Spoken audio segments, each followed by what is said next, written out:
The men could feel the weight of the night long before they heard it. 840 Marines stood scattered along the narrow spine of Lunga Ridge, their uniforms soaked with the heavy breath of Guadalcanal's humidity. For weeks they had fought a war measured in inches. A foxhole gained, a comrade lost, a day survived. Now, in the darkness, they sensed something different. It was the stillness before a storm, the last quiet moment before history pressed its full weight upon them. Below them, the ridge was a rough scar in the jungle, a patch of high ground that seemed too frail, too narrow, to anchor the fate of an entire island. But the Marines knew what it meant. If Lunga Ridge fell, the airfield behind it, Henderson Field, would follow. And if the airfield fell, so would the fragile American foothold in the Solomon Islands. For a moment, the night held its breath, and the men listened as if the earth itself were speaking its warning. Intelligence reports had been clear, though no one could say they brought comfort. At least 2,000 Japanese soldiers were moving through the jungle, veterans of earlier campaigns, men trained to attack with a discipline as cold as steel. Their orders were equally stark: push the Marines off the ridge and drive them into the sea. For the outnumbered defenders, the arithmetic was simple. They were to hold, or they were to disappear. Their commander, Colonel Merritt "Red Mike" Edson, walked the thin line with the quiet steadiness of a man who had already accepted the coming trial. The men watched him move through the gloom, his silhouette passing between pools of shadow, and they drew a deeper breath. He knew their exhaustion. He also knew that fear was not their enemy tonight. Distance was. Too much ground to hold. Too few hands to hold it. In the brush below, the jungle began to stir. At first it sounded like wind, then like water, then unmistakably like men, Japanese scouts crawling forward until only a few meters of tangled leaves separated hunter from defender. A single rifle cracked through the night, sharp and absolute. It was the first signal of a battle that would stretch across 2 nights and change the course of the island campaign. And somewhere beyond that first flash of muzzle fire, a greater storm was already gathering, waiting to test whether the ridge would hold at all. Darkness settled over Lunga Ridge like a veil drawn tightly across the world. In that heavy blackness, distance ceased to exist. The jungle and the sky blended into a single, formless void. To the Marines, every rustle became a footfall, every shifting shadow a threat. It was a night without a horizon, where men strained to see what could not be seen and brace themselves for what they knew was coming. When the first flare lifted into the air, its white light cut through the dark with an almost painful clarity. For a few seconds the ridge stood exposed. Marines crouched in shallow foxholes, helmets glinting, hands tightening on rifles. The brief illumination revealed how thinly they were stretched across the high ground. Then the flare sputtered and died, and the world returned to blackness, deeper for having been briefly interrupted. Colonel Edson saw enough. He ordered his raiders and parachute Marines to fall back to a tighter defensive line, pulling them from their scattered positions along the ridge's forward edge. It was a deliberate contraction, not a retreat, an attempt to concentrate strength where a breach would be fatal.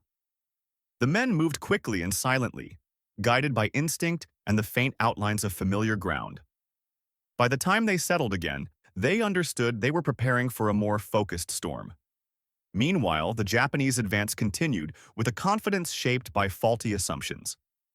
Believing the ridge to be lightly defended, their troops moved through the undergrowth with steady, purposeful steps. Their scouts marked the route, their officers calculated the distance, and their soldiers pressed forward with the calm certainty that superior numbers would soon overwhelm the defenders. Along the new American line, machine gun crews rehearsed their fields of fire, tracing arcs in the dark with quiet murmurs and careful gestures. They memorized angles, landmarks, and the small markers set earlier in the day. Each man understood that when the firing began, he would have only seconds to find his targets. Officers studied the terrain, feeling its contours beneath their boots. Lunga Ridge was a narrowing spine of land, tapering into a deadly funnel.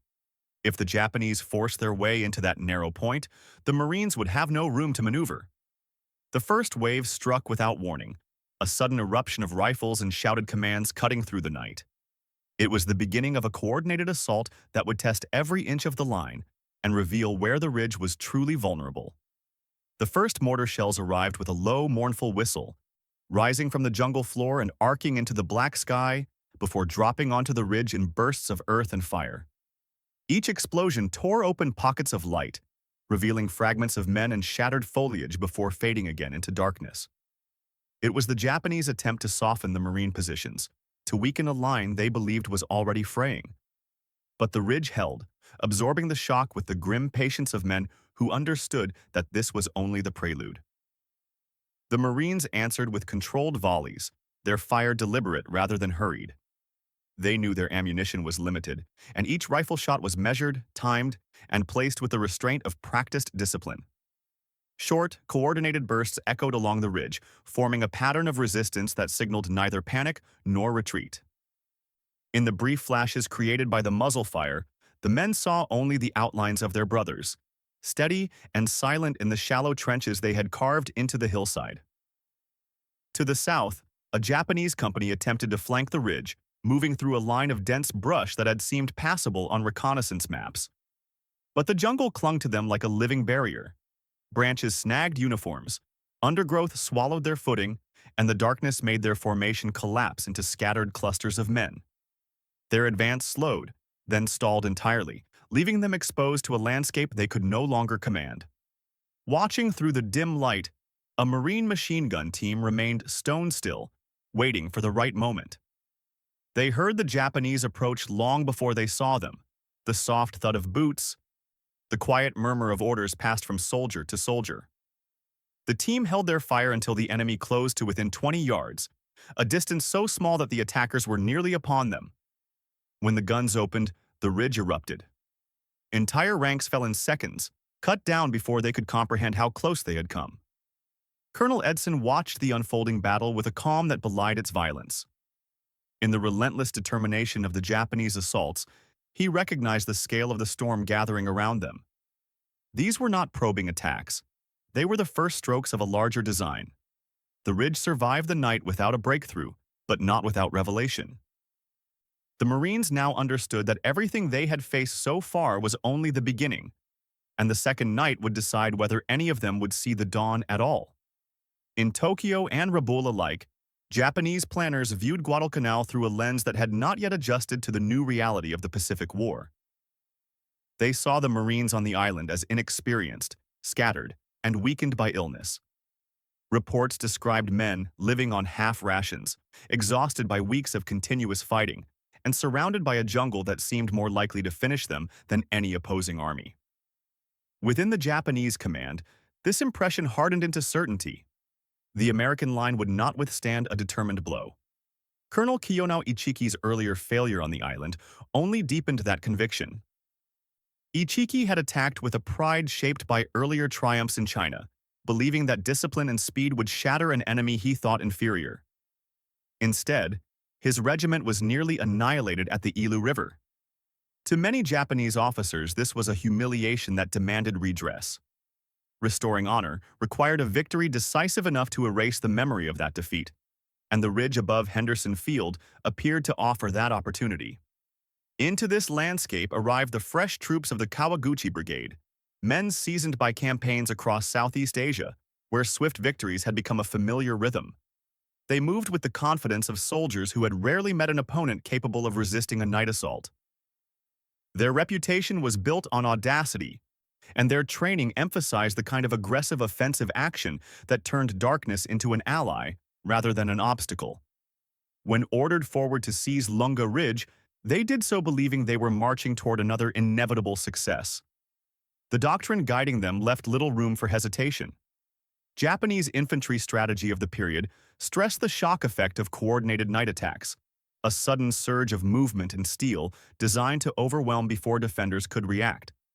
It was a system built on speed, cohesion, and the assumption that the enemy would collapse under the force of concentrated violence.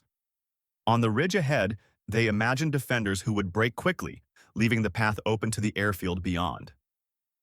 Japanese planners believed the ridge to be only lightly defended, a thin gap in the American perimeter rather than the critical hinge of the entire island's defense. They interpreted the Marines' earlier withdrawals as signs of weakness rather than tactical repositioning. In their assessments, the Americans lacked the manpower to reinforce the high ground and lacked the will to hold it through a prolonged night battle.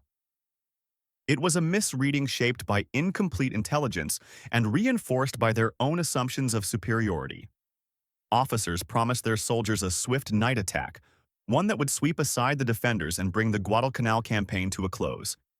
They spoke of momentum, of fate, of the honor that awaited those who struck the decisive blow. In their words, the ridge was not an obstacle, but a final step toward reclaiming the initiative in the Solomon Islands. Yet it was this confidence, this belief in a quick and inevitable victory, that shaped the flaw at the heart of their plan. For while the Japanese believed the ridge would fall before dawn, they had not yet seen the men who waited for them there, nor understood the ground that would soon trap them in fire. And as the second night approached, that flaw was about to decide everything.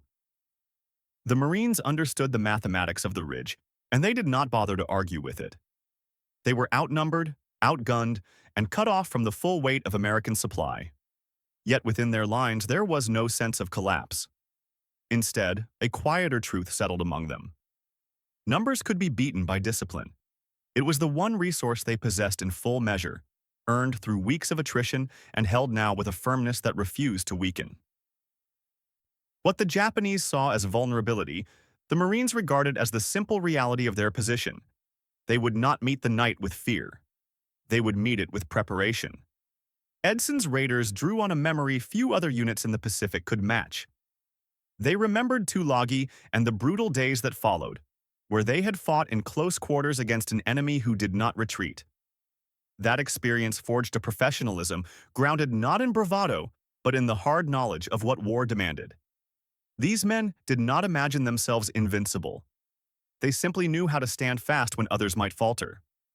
On the ridge, that steadiness radiated outward, shaping the temper of every Marine who saw them move quietly into position. Beside them stood the Parachute Marines, a battalion depleted by disease and earlier fighting, but still marked by a calm that came from long discipline. They were fewer than they had been at the start of the campaign, yet their confidence was not diminished. In their eyes, fatigue had become familiar, almost routine. What mattered was not their strength, but their ability to use what strength remained with precision. They tightened their gear, adjusted their helmets, and settled into the knowledge that the night would test them again. Along the defensive line, officers and enlisted men surveyed their fields of fire with a care approaching mathematics. Every angle was checked, every sector cross-referenced, every machine gun positioned to cover the gaps that could not be held by bodies alone. They marked the ground not with flags or signals, but with memory, stones, twisted branches, a curve in the ridge. In darkness, these details would matter more than daylight ever could. When the Japanese came, the Marines intended to fight a battle they had already mapped. Leaders moved quietly among the foxholes, speaking in low voices that carried neither haste nor uncertainty. Their message was simple. Holding the ridge meant holding the island. Henderson Field lay just behind them, its dirt runway, the difference between survival and defeat for every unit on Guadalcanal. If the ridge broke, the airfield would fall. If the airfield fell, the campaign would unravel. The men understood this completely. Their position was not symbolic. It was essential. As twilight thinned and the last light bled from the sky, Marines sharpened their bayonets in near silence. The rasp of metal on stone moved along the line like a slow tide, each sound a private ritual of preparation. They did not speak of heroism or hope. Their confidence settled instead as a form of obligation, a recognition that they had been placed here, at this moment, to hold a piece of ground no one else could hold for them. And as the jungle darkened once again, they sensed movement beyond the tree line, a reminder that the second night was already gathering its strength. The real test was only just beginning. The sun dipped low over Guadalcanal, turning the coconut groves to silhouettes sharpened by crimson light. It was a color the men had begun to associate with warning, a sky that seemed to acknowledge the battle gathering below it. As the final rays touched the ridge, a brief quiet settled over the Marines. It was not peace but a momentary pause, a breath drawn before the world tightened again. They knew the first night had been only a prelude. The second would demand far more. Along the defensive line, men moved with deliberate efficiency, redistributing ammunition and stacking grenades where they could be reached in darkness. Canteens were refilled, and stretchers were positioned behind the thinnest sectors, ready for use before the fighting even began. Each action carried the weight of foresight. There was no illusion that anyone would escape the coming hours unscathed. They simply intended to meet those hours prepared. In the fading light, the ridge resembled a living mechanism, each Marine adjusting a piece of the machine that would soon decide whether they held or broke. Below, the Japanese forces gathered in the concealment of the forest, preparing with a precision equal to their determination. Officers rehearsed hand signal communications, knowing that voice commands would dissolve in the chaos of the assault. Their soldiers checked bayonets, tightened helmets, and moved quietly through formations drilled into muscle memory. It was an army preparing for the culmination of its plan, guided by a belief that the ridge above them was the final barrier to victory on the island. Scouts skirting the tree line returned to the Marines with reports of significant movement, but the estimates were vague. In the heavy foliage, numbers became abstractions. One scout spoke of dozens, another of hundreds, a third claimed the jungle itself seemed to shift with unseen bodies. The uncertainty pressed on the men almost as heavily as fatigue. They knew the enemy was close, closer than the night before, but not how close, nor how many. Edson moved along the ridge, studying each rise and depression with the eye of a man who understood terrain as well as he understood battle.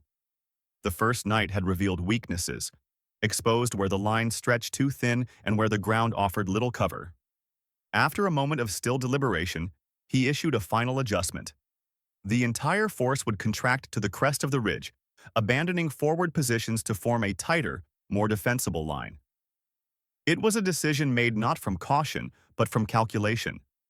Some Marines bristled at the order, feeling the ground they surrendered threatened their ability to repel the next attack. Yet Edson's judgment prevailed, as it always did. In time, many of those same men would understand that this contraction had saved them. The ridge's crest offered the only position where fire could be concentrated, where the battalion's small numbers could be focused into a force capable of meeting the Japanese assault head-on. As the last light drained from the sky, the ridge fell into shadow. The men settled into their new positions, listening to the distant murmur of movement from the jungle below. Darkness thickened, stretching across the island like a curtain drawn tight. When the second night began, it did so with an eerie, absolute stillness, a silence that warned of the storm about to break. The warning came not as a sound but as a pressure, an almost physical tightening in the air. Then, without further hesitation, the Japanese infantry surged up the slopes in coordinated waves, their silhouettes rising from the jungle like a tide of dark shapes driven by a single will. They moved swiftly, weapons low, voices controlled, as if the night itself were drawing them forward. For the Marines on the crest of Lunga Ridge, the assault arrived not as surprise but as confirmation. The storm they had braced for all day was finally here. Along the defensive line, riflemen responded in measured rhythm. Their fire was staggered, deliberate, designed to create overlapping bursts that rippled across the slope in a pattern they had practiced until it became instinct. Every man understood his sector. Every trigger pull was guided not by panic but by necessity. The muzzle flashes carved brief corridors of light through the darkness, revealing fragments of movement, an advancing helmet, a blade of grass shaking under a passing foot, a hand reaching for cover. The Marines fired, paused, shifted aim, and fired again, shaping the night into a barrier of controlled violence. Mortar rounds began to fall among them, their explosions shredding communications lines and splintering the few trees still standing on the ridge. Radios crackled, sputtered, and then fell silent. In their place, runners were sent weaving through the trenches, carrying messages scrawled on scraps of paper or delivered in hurried whispers. These young Marines dodged falling debris, leaped over shattered equipment, and slipped through choking smoke to find officers who needed the information immediately. More than one runner never returned, swallowed by the darkness before his message could be delivered. Despite the chaos, the Japanese found opportunity. A platoon, advancing with practiced stealth, slipped into a shallow fold in the terrain. one of the very gaps Edson had tried to seal with his reshaped line. Moving low to the ground, they avoided the arcs of the machine guns and climbed unseen until they reached the rear of a marine nest positioned at a narrow bend in the ridge. For a moment, the defenders focused their fire downslope, unaware of the danger forming behind them. Then a burst of gunfire erupted from the wrong direction, and the nest fell into turmoil. The Japanese charged, attempting to seize the position before the Marines could react. But within minutes, Edson's raiders were already moving. They advanced without theatrics, pushing forward through the dim light with the steady purpose of men who had fought this kind of battle before. When they reached the compromised machine gun position, they launched a counterattack shaped by necessity rather than anger. Rifles cracked at close range, bayonets met resistance in the dark, bodies collided in a confusion of shouts, grunts, and the muffled percussion of hand-to-hand combat. The ridge narrowed to a brutal corridor where every inch was contested. In that confined space, the raiders fought with an economy that came from weeks of attrition and years of training. They pressed the Japanese platoon backward, step by step, reclaiming the lost ground until the last attacker fell. The machine gun nest was retaken, its defenders shaken but alive. The raiders restored the line not with speed but with precision, understanding that a single breach could unravel the entire defense. When the fighting paused for even a few seconds, they checked casualties, redistributed ammunition, and reset the gun's firing angle, all under the uncertain flicker of a covered flashlight. The Marines worked quickly to adjust their lines, tightening their arc around each point where the Japanese had nearly broken through. Officers traced new positions by touch and memory, marking the ground with faint gestures that would guide riflemen once the shooting resumed. The ridge now resembled a cord pulled as tight as it could go, each man leaning into the strain of holding what little ground remained. Every shift, every adjustment was made with the understanding that more assaults would come, each one testing the weakened edges of the line. As the second night deepened, both sides began to understand the truth neither had fully grasped at dusk. This was not a continuation of the first night. It was something else. Fiercer, closer, more desperate. The Japanese saw that the ridge would not yield quickly. The Marines felt the weight of an enemy willing to push until the last man fell. And behind the crest, in the restless dark, another wave was already gathering strength for the assault still to come. Before midnight, the first signs of strain appeared along the Marine line. Ammunition, once carefully rationed and stacked behind fighting positions, began to thin in the sectors that had absorbed the heaviest pressure. Riflemen counted their remaining clips with quick glances, calculating how many minutes of sustained fire they could still give the ridge. The knowledge settled on them with a quiet weight. The next hours would demand more than what doctrine or preparation had promised. They were entering the part of the battle where endurance would matter more than material. To compensate, Marines began crawling between foxholes with belts of cartridges looped across their shoulders and handfuls of loose rounds stuffed into their pockets. They moved low to the ground, elbows pressed into the soil, slipping through the darkness while tracers snapped overhead. Each trip was a small act of defiance, a gamble taken not for glory but for survival. When the men reached their destinations, they pushed ammunition into waiting hands and slid back into the blackness, already planning their next run. In these moments, the line held not because it was strong, but because it refused to break. Machine gun crews faced their own crisis. Their weapons had fired so many bursts that the barrels glowed faintly, giving off a dull red shimmer even in the deep night. The gunners rotated barrels, shifted positions, and adjusted fields of fire with relentless urgency. In the narrow space atop the ridge, a machine gun was more than a weapon. It was an anchor for the entire defensive geometry. When one gun shifted, every man around it shifted with it, adjusting to new arcs and new vulnerabilities. The crews worked with the precision of craftsmen, aware that a few seconds of hesitation could unravel everything. Meanwhile, Japanese units began probing the line with a different tactic. Instead of massed charges, they attempted silent infiltration, slipping between knotted roots and patches of shadow where the ridge folded into itself. Their movements were slow, careful, almost ghost-like. They used the terrain as an ally, letting it conceal their approach until they were close enough to challenge the Marines in tight, brutal encounters that dissolved the clarity of distance. For the defenders, the jungle below no longer felt like an open slope. It had become a labyrinth of shifting threats. To blunt these attempts, Edson's raiders deployed their Thompsons, the short-barreled weapons slicing the darkness with controlled, deliberate bursts. The submachine guns fired not in sweeping arcs, but in brief flashes meant to break infiltrating squads before they reached the crest. Each burst echoed with a hard metallic rhythm, revealing silhouettes only for an instant before darkness swallowed them again. The raiders advanced no more than a few feet at a time, but in those small movements they re-established control over the contested ground. Farther down the line, Marine mortarmen faced a challenge rarely practiced in training, firing at minimum range. The Japanese assault was so close, so entangled with the ridge, that sighting became impossible. The mortarmen worked by sound instead, listening to the location of Japanese voices, gauging distances by the rhythm of their movement, and adjusting tubes by inches. Each round was a risk, capable of helping or harming, yet the crews continued, trusting their experience more than the darkness around them. Their shells detonated with muffled concussions that momentarily pushed the enemy back and bought seconds for the infantry above. By the early morning hours, the ridge had transformed into a maze of constant repositioning. Men shifted from one foxhole to another, machine guns relocated to cover fresh angles, and runners carried hurried instructions that changed with each passing minute. The terrain, narrow and uneven, forced adaptation at every step. There was no stable line, no fixed boundary between defense and collapse.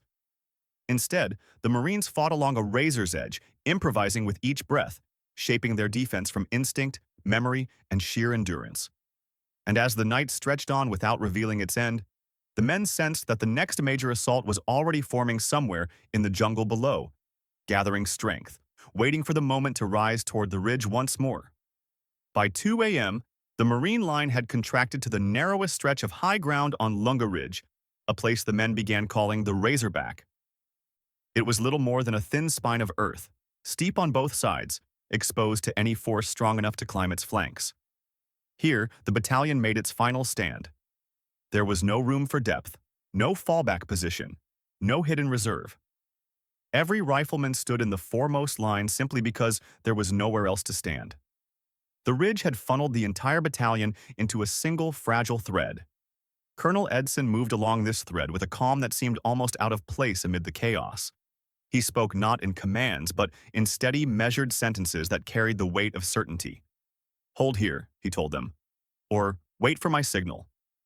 His tone never rose, never faltered. The men felt steadier when he passed, as if the ground itself became firmer under his boots. In the dim light of covered flashlights, his silhouette became a kind of anchor, one steady figure in a night that shook with uncertainty. From below, the Japanese resumed their assaults with renewed force. They came in tight formations, climbing the steep incline with a resolve hardened by the conviction that this attack would succeed where earlier ones had failed. Each charge met a wall of Marine fire, but still they climbed, stepping over fallen comrades, pushing upward until rifle shots met them at arm's length. The slope became a battlefield in miniature, short distances, short lives, and short moments in which the entire outcome seemed poised to shift one way or another. Marine artillery from Henderson Field joined the fight, firing missions so close to the Razorback that the men could feel the concussion in their chests. The gun crews back at the airfield worked with precision, adjusting fire by radioed fragments of information. Shells exploded just beyond the Marine line, scattering Japanese soldiers attempting to mass for the next charge. Each burst lit the ridge in stark, momentary white, revealing the silhouettes of men who had no cover except one another. It was fire brought to the very edge of danger, accepted because the alternative was collapse. Behind the line, volunteers pulled the wounded to the rear with a determination that defied exhaustion. They crawled through mud slicked with rain and blood, dragging men on ponchos or lifting them by their webbing. No one questioned the risk. The wounded were carried back to a shallow depression just behind the crest, where corpsmen worked by touch more often than by sight. Many of those volunteers returned to the front moments later, picking up rifles left by those they had just evacuated. On the Razorback, Every able body was needed. Then came the assault that nearly broke the battalion. A concentrated Japanese force advanced up a narrow fold in the ridge, using the terrain to shield their approach until they were almost level with the Marines. For a moment, the line bent sharply, pressed inward by the weight of the attack. Japanese soldiers burst through the thin gap, splitting the defenders into two isolated groups. Machine guns shifted desperately to face the breach, while riflemen pivoted to fire in two directions at once. For several minutes, the Razorback was divided, and the possibility of collapse loomed with painful clarity. But the Marines countered with a surge of their own. Raiders who had been held back as a tiny reserve moved forward under Edson's direction, striking the infiltrators from the flank. At the same time, Marines on the far side of the breach launched a countercharge, driving into the gap with bayonets fixed. The fighting became close, tangled, and violent, but the line knit itself back together, inch by inch, until the Japanese foothold evaporated. By the time the last attackers slid back down the slope, the ridge was barely recognizable. Trees had been stripped to splinters, trenches filled with debris, and weapons lay scattered where their owners had fallen. The Razorback was scarred, but still held. As the eastern sky began to pale, the Marines saw the first thin suggestion of dawn through the haze. The Japanese attack slowed, then stopped. For the first time in hours, the ridge grew quiet. Not safe, not secure, but momentarily still. And in that fragile silence, the men understood that the night had been survived. But the battle for Guadalcanal was not done, and the day ahead held its own reckoning yet to come. Shortly after 4 a.m., Japanese officers gathered beneath the dark canopy and faced a reality they had not expected. Hours of relentless assault had failed to break the Marine line, and with every passing minute, their chance of seizing Henderson Field slipped further from reach. In the dim light of covered lanterns, decisions were made with the sharp finality of men who understood the cost of hesitation. The next assault would not be a probe or a test. It would be an all-or-nothing charge designed to crush the ridge in a single, decisive stroke. Fresh companies, those who had spent the earlier hours waiting in the deep jungle, were ordered forward. They advanced quietly at first, stepping over the fallen who lay scattered along the slopes, remnants of the earlier waves. Their faces were streaked with sweat and soil, their uniforms torn by the undergrowth. Yet they moved with the determination of soldiers who believed the success of the entire campaign rested on their advance. For them, the ridge above was not merely a tactical point. It was the gateway to restoring the momentum the Empire had lost in the Solomons. On the crest, the Marines sensed the change even before the first shots were fired. Word passed down the Razorback that a major attack was forming, larger, closer, more coordinated than anything they had faced during the long night. The men checked their ammunition and found only a fraction remained. Riflemen counted their last few clips. Machine gun crews noted belts reduced to inches. Some Marines collected loose rounds from the dead, filling pockets and bandoliers with whatever could be salvaged. The ridge felt smaller now, pressed tight between exhaustion and expectation. Then the mortar shells began. They fell in uneven but punishing clusters, shredding the last camouflage nets and splintering the few branches that still offered concealment. The blasts carved shallow craters into the ridge and showered the trenches with dirt and debris. Several Marines pressed themselves deeper into the earth, not out of fear, but in an attempt to preserve what little strength they had left. The air grew thick with dust and smoke, blurring the line between sky and ground. Through it all, runners carried messages on foot, their silhouettes briefly visible in the flashes before darkness swallowed them again. Machine gun crews, the backbone of the defense, fired until their belts ran dry. When the guns clicked empty, they did not abandon their positions. Instead, they reached for rifles and carbines, shifting seamlessly from sustained fire to deliberate single shots. Their gun pits, once centers of coordinated fire, became improvised rifle nests, each man fighting with whatever weapon he could still wield. Yet, even depleted, they held the essential angles that kept the Japanese from swinging around the flanks and crushing the ridge from both sides. By this point, Edson had committed every combat-ready rifleman he possessed. Only one group remained: the clerks, cooks, radio operators, and headquarters staff who normally worked behind the lines. They were not trained as frontline infantry, But on the Razorback, distinctions no longer mattered.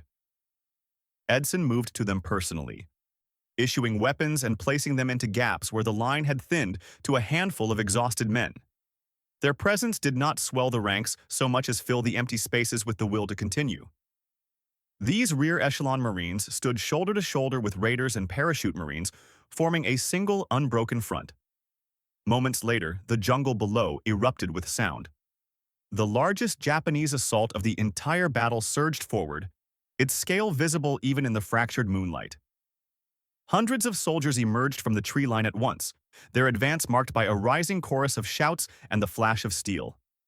They climbed the slope in a dense, determined mass, a wave that seemed to reshape the night itself. From the crest, the Marines fired their remaining rounds with the cold focus of men who understood that this was the moment the ridge would be won or lost. The ridge trembled under the weight of the oncoming force. Every man on the Razorback felt the pressure tightening, the margins shrinking, the outcome tipping dangerously toward collapse. And yet, even as the Japanese closed the distance, something in the Marine line held steady, a final reservoir of resolve not yet spent. Dawn was still minutes away, but already it carried the promise of revelation. Whether the ridge would still stand, or whether it would be swallowed by the storm crashing against it. The last assault began not with a signal but with motion, shapes rising from the dark, gathering into a mass that advanced without pause.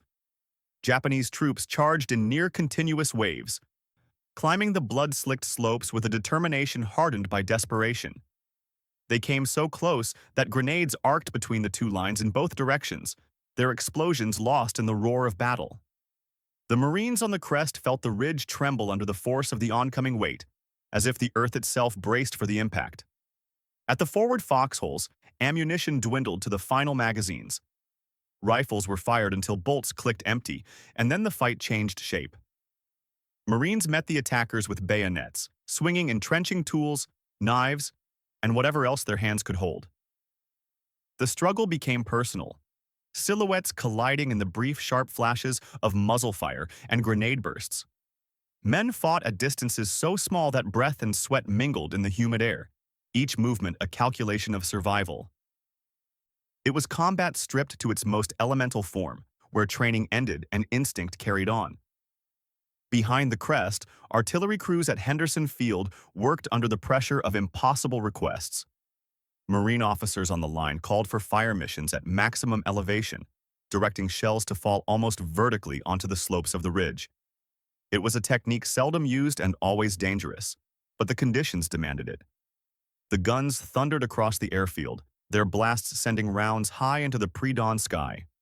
Moments later, the shells landed with devastating precision, breaking apart Japanese formations just as they gathered for another push. The Marines on the ridge felt the concussions shudder through the hillside, a physical reminder that support still reached them across the darkness.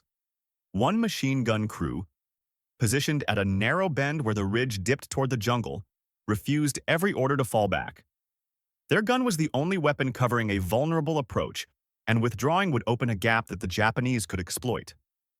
They stayed even as enemy soldiers crawled within feet of their pit. They fired until their last belt ran empty, and when the attackers finally swarmed the position, the crew held their ground with pistols and bayonets until they were overwhelmed. Their resistance bought precious minutes, minutes that allowed the rest of the line to reform under crushing pressure. Across the Razorback, the line bent again and again, pulled inward by the sheer force of the attack. Yet it never broke. Marines shifted positions by feet, sometimes inches, adjusting their stance with the instinct of men who understood that survival lay not in perfection but in persistence. They filled gaps left by the fallen, passed weapons to those with empty hands, and braced their shoulders against one another, as if forming a human barricade. The ridge became a single organism, exhausted, battered, but unyielding. Below them, Japanese officers attempted to rally what remained of their assault force. They shouted commands over the smoke, urging their men into one final push toward the narrow crest where victory or defeat waited. Some soldiers rose and charged. Others crawled forward with rifles clutched to their chests. But the momentum that had carried them through the night was gone. Every step forward met a burst of fire, a thrown grenade, or the determined resistance of Marines who refused to yield the last few meters of ground. At last, slowly, and then decisively, the attack began to collapse. Small groups of Japanese soldiers withdrew into the jungle shadows, dragging wounded comrades with them. Others simply disappeared into the dense foliage, their movements fading until only the wind stirred the leaves. The ridge, which had shaken moments earlier with the force of the assault, became still. Marines felt the pressure lift from the ground beneath their boots, as if the island itself exhaled after a night of holding its breath. Silence spread across the ridge like morning mist, soft and uncanny after so many hours of noise. It drifted through the shattered trees, over the empty machine gun pits, and across the line where Marines now stood in disbelief, their weapons lowered but their hands still trembling. The battle was not yet over, but in that fragile quiet, the first hint of its outcome began to take shape, waiting for the dawn that had finally begun to rise beyond the eastern horizon. Dawn crept slowly over Lunga Ridge, its first pale light filtering through the remnants of smoke that hovered like a veil above the battlefield. As the sun inched higher, it revealed what the night had hidden, the full, unvarnished scale of the struggle that had raged until moments earlier. Shapes that had moved fiercely in darkness were now still, their outlines softened by the early morning haze. The ridge, so contested only hours before, had become a somber landscape of silence and consequence. When the Marines looked down the slopes, they saw hundreds of Japanese soldiers lying where the assaults had broken, some caught in mid-stride, others folded at the base of the crest, only meters from the line they had tried to reach. It was difficult to distinguish one attack from another. The ground blended them into a single, sprawling record of the night's intensity. The sheer number of bodies bore testament to the determination of the attackers and to the tenacity of the defense. No narrative could soften the view. It was stark, final, and heavy with what it had cost on both sides. Marine stretcher teams moved carefully along the crest, stepping over churned earth and damaged equipment. They expected snipers or small groups lying in wait, and every movement was measured, every approach cautious. The teams searched first for the living, calling out softly in case wounded Marines were too exhausted to answer. Occasionally, a faint reply led them downslope, where evacuation required hauling the injured up steep inclines, slick with dew and mud. The work was slow and deliberate, shaped by the lingering possibility that the night's violence had not ended cleanly.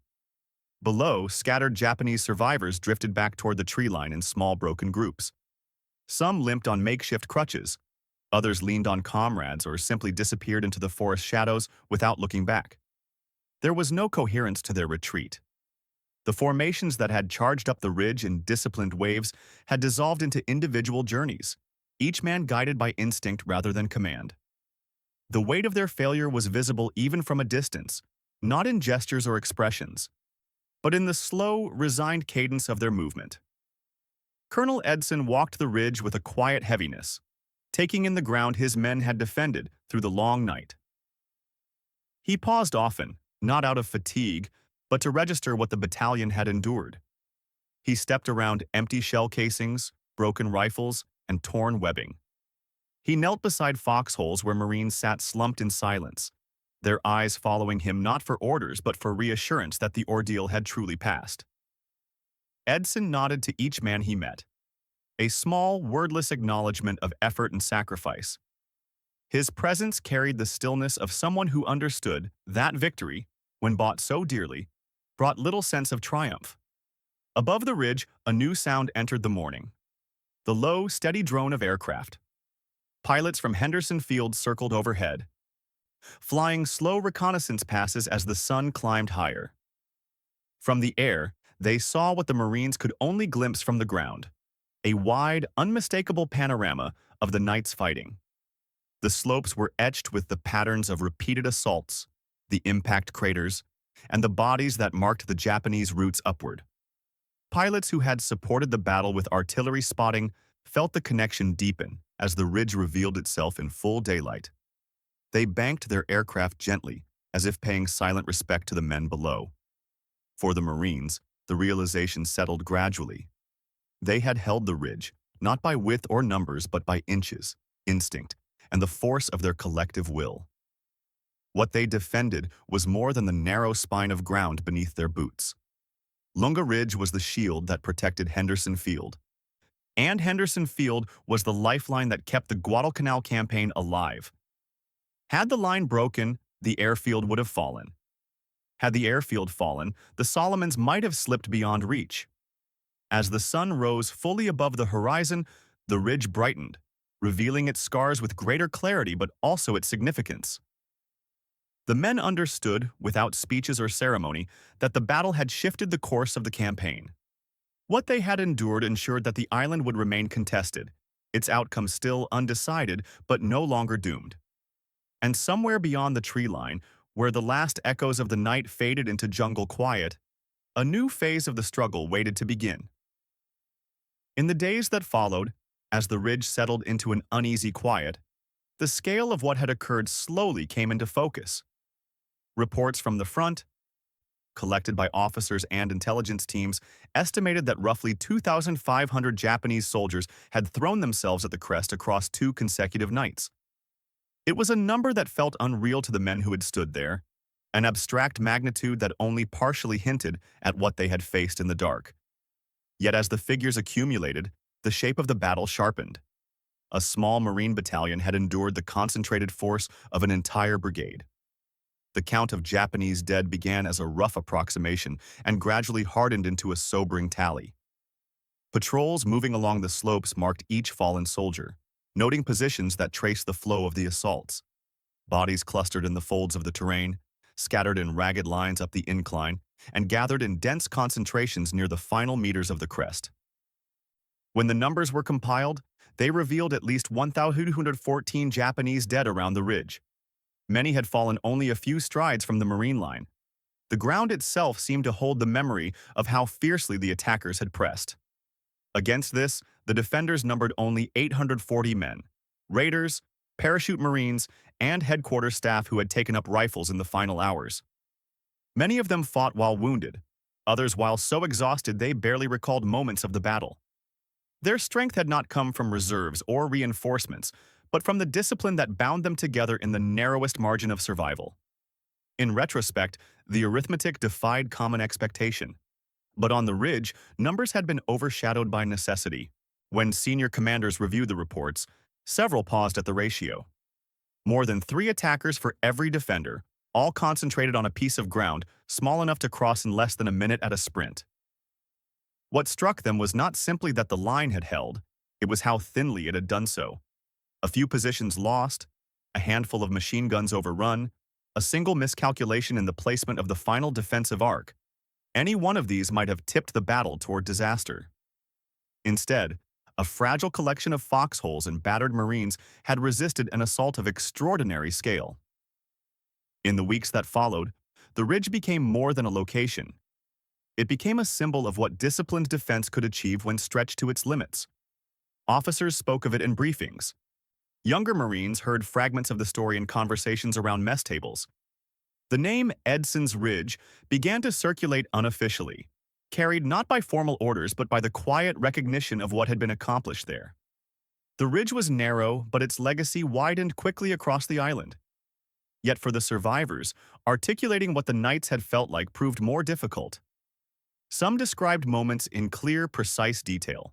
A machine gun running dry at the worst possible instant, the distinct sound of enemy boots on loose soil, the heaviness in their limbs as dawn approached.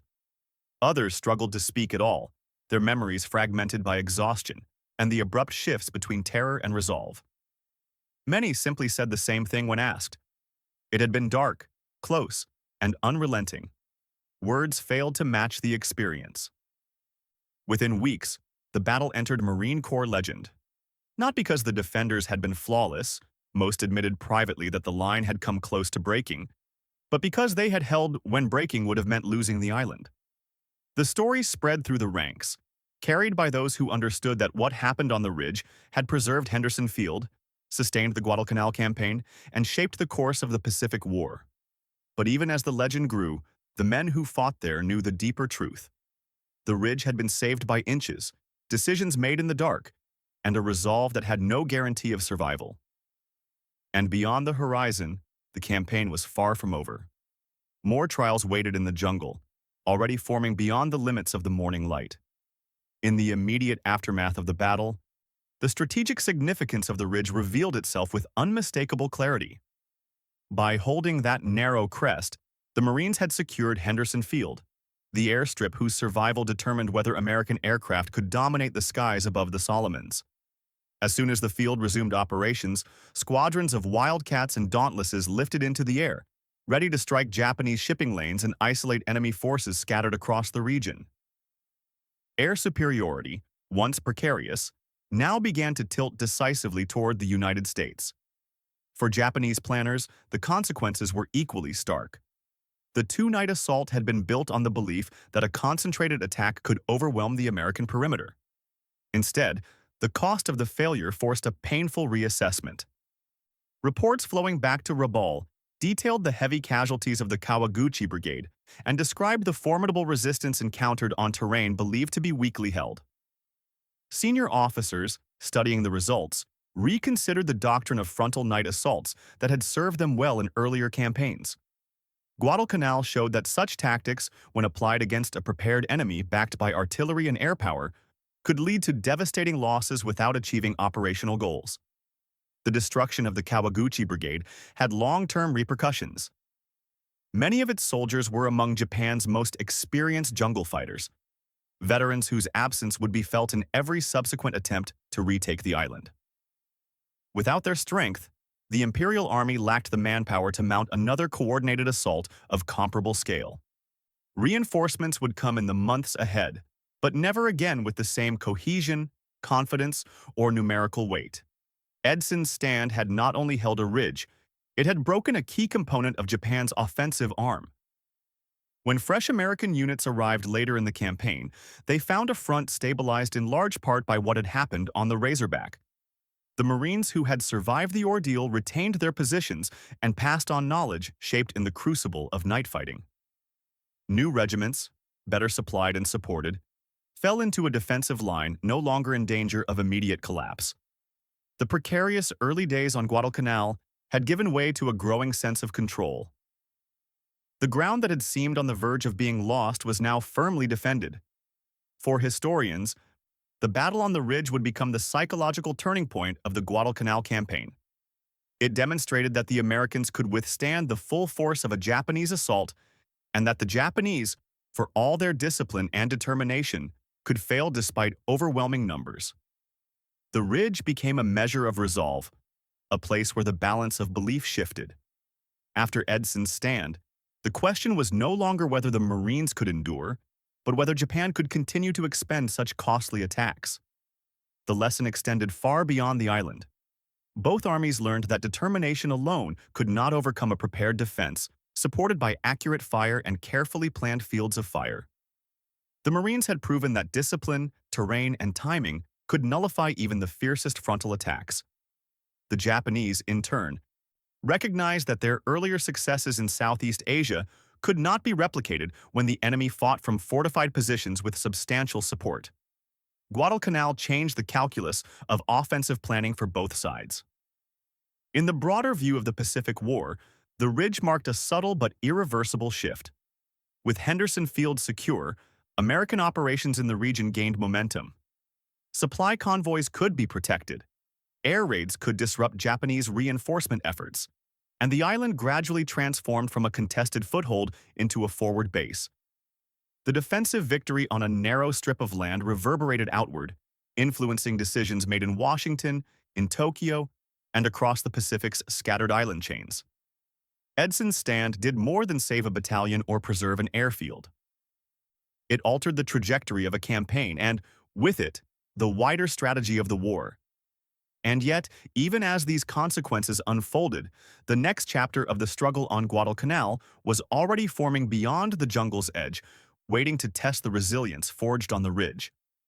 Years later, veterans of the battle returned to Guadalcanal, their steps slow but steady, as they climbed the familiar slope toward the narrow crest.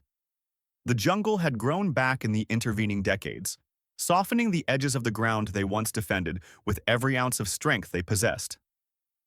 Yet when they reached the top, the memories returned with a clarity untouched by time. They stood in silence, not because words were insufficient, but because the ridge itself seemed to demand quiet. It was a place where noise had once decided life or death. Now it asked only for reflection. As they looked around, many were struck by the ridge's size, or rather its lack of it. Memory had stretched it into something broader, longer, more spacious than the thin strip of earth beneath their boots. Veterans traced the line with their eyes, remembering positions that now appeared impossibly close together. The Razorback, so vast in recollection, revealed itself as a narrow spine no wider than a country road.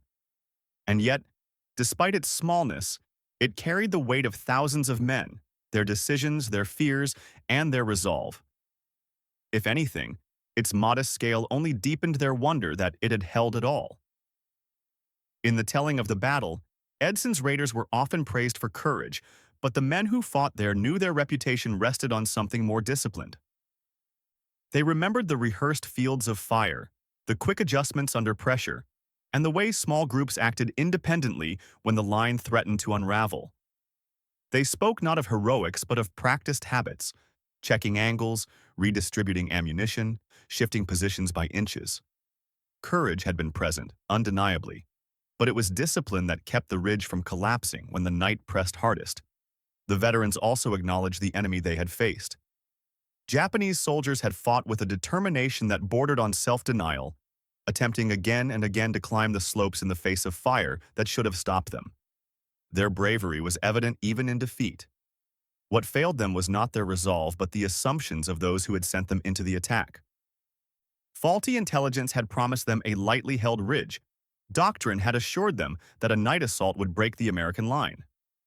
In the years that followed, survivors on both sides agreed that the Japanese infantry had been misled by confidence, not by a lack of willingness to fight. For historians, the ridge became more than a dramatic episode of the campaign. It became a study in preparation and leadership, a case where decisions made under pressure shaped the fate of an entire theater.